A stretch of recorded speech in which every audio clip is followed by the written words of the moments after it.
मनोज जरांगे पाटील मराठा आरक्षणाच्या लढाईतून पुढे आलेलं नेतृत्व। मराठा समाजाला एकत्र करून मनोज जरांगेंनी आरक्षणाची लढाई सुरू केली, परंतु त्यांच्या आंदोलनाला जेवढं प्रेम आणि पाठिंबा भेटला तेवढीच टीका सुद्धा।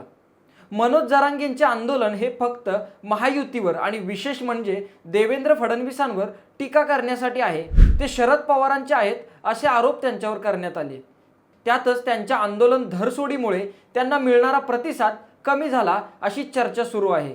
अलीकडे सुद्धा जरांगे पाटील यांनी आंदोलन केले व नंतर सुरेश धस यांच्या हस्ते ते सोडले व पुन्हा मुंबईत आंदोलन करणार अशी घोषणा केली असतानाच आता जालन्यात मनोज जरांगेंचा मेहुणा विलास खेडकर यांच्यासह 9 जणांवर तडीपारीची कारवाई अंबड उपविभागीय न्यायदंडाधिकारी यांच्या आदेशाने करण्यात आली आहे।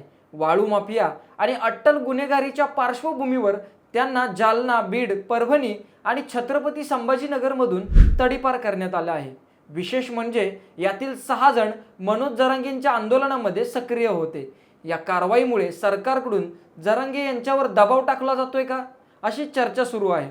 ओबीसी नेत्यांनी सुद्धा या कारवाईनंतर मनोज जरांगेंवर अनेक आरोप केले आहेत, परंतु मनोज जरांगे कारवाईनंतर आक्रमक होताना दिसले। ते माध्यमांना बोलताना असे म्हणाले की 2 कोटी मराठ्यांची सभा होती, तिथं देखील मी माझ्या आईबापाला बसून नाही दिलं। सगळं कुटुंब जरी आत टाकलं तरी मी मागे सरकणार नाही। माझं बोलणं बंद करण्यासाठी हे षडयंत्र दिसतंय असं जरांगे म्हणाले। परंतु मुख्यमंत्री देवेंद्र फडणवीसांनी याबाबत विचारल्यानंतर असं सांगितलं की कोणाचा नातेवाईक आहे यावर अटक होत नसते, जर काही गुन्हे केले असतील तर त्यांना अटक होत असते।